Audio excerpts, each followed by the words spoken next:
আসলে ব্যবসার সময় দিতে দিতে তোমাকেই সময় দিতে পারি না। মনটা খুবই খারাপ, তাই না? না, মন খারাপ হবে কেন? তোমার তো ব্যবসায় সবকিছু, তাই না? আমি তো আর কোনো কিছু না যে আরে, তুমি আমাকে এক সময় দিবা। আমি তো তোমার আসলে বলতে আমি তো চাই। কি বলবো, ফোন চলে আসলো। ও, ফোন তো আসবেই, তাই না? জরুরি ফোন। ওটাই তো তোমার বিজনেস। আমি তো তোমার কিচ্ছু না। তোমার ঘরে যে এত সুন্দর একটা বউ আছে, তাকে কোথায় তুমি একটু সময় দিবা, সুখ দিবা, শান্তি দিবা, সেটা না করে তুমি সব সময় তোমার বিজনেস আর বিজনেস নিয়ে পড়ে আছো।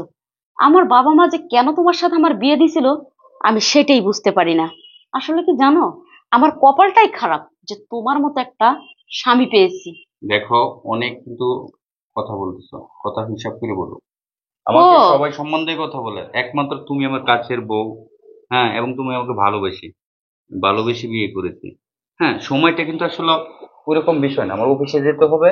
এইটা হলো কথা। তুমি কিভাবে দেখবা আমার ব্যবসা প্রতিষ্ঠান যেন লস না হয়, এই, আর তুমি তা না কইরা। কয়টা বাজে এখন? 10টা বাজে। 10টার সময় তোমার কিসের অফিস? হুম? 10টার সময় তোমার কিসের অফিস সেটা আমাকে বুঝাও। প্রতিটা দিন, প্রতিটা সময় এই, কোথায় যাচ্ছ? আরে, হ্যাঁ, অফিসের ম্যানেজার আজকে ফোন দিচ্ছে আমার আমাকে। সব প্রশ্নের উত্তর দিয়ে তারপরে তুমি এখান থেকে যাবে। তুমি কি মনে করো যে আমি তোমার কোনো কিছু বুঝি না? শোনো, তোমার দুর্বলতা সব সাইডে কিন্তু আমার জানা আছে। তাই আমার সাথে এমন কোনো কাজ করো না যাতে আমি তোমাকে ছেড়ে দিতে বাধ্য হই। তুমি এটা বলতে পারলো আমাকে? কেন তু- বলতে পারবো না? তুমি না বলছো যে আমাকে ছাড়া জীবনে কাউকে যদি মৃত্যুর আগে আমাকে ছাড়তে পারবে না? আর তুমি জানো কিনা, তুমি যে আমার মাঝে মধ্যে সন্দেহ করো আমি অন্য ছেলের সাথে যাই, কেন তোমার কোনো ব্যক্তিগত কাজে যাই না। কারণ আসলে ওইরকম কোনো ঘটনা না। আমার মানে অফিসের চাপ থাকে, আমাকে অফিসে যেতে হবে, থাক। পরে কথা বলবো। এই, আরে, আমার কিসের অফিসের চাপ? শরীরে টাচ করতেছে কেন হ্যাঁ, এরকম? তুমি আমার স্বামী, আর আমি তোমাকে টাচ করব, এটার পুরোপুরি অধিকার আমার আছে।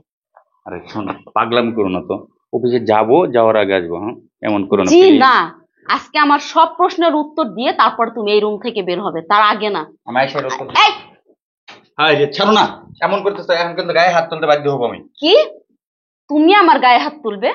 তোমার একা হাত আছে, আমার হাত নেই? হ্যাঁ, এই তুমি এত এই, টাকা পয়সা দিয়ে কি করবে?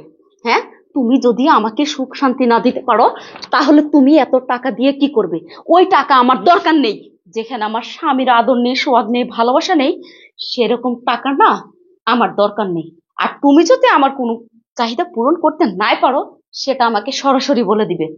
আমি তোমার সে আমি তোমার সংসারে আর 1 সেকেন্ডও থাকবো না। কথাটা মাথায় রেখো। শোনো, আমি একটা কথা বলি। আমি কথাটা বলি, তুমি আমার কথাটা শুনবো তো? তোমার কোনো কথা নেই। তুমি আর কোন মুখে আমার সাথে কথা বলবে? হুম?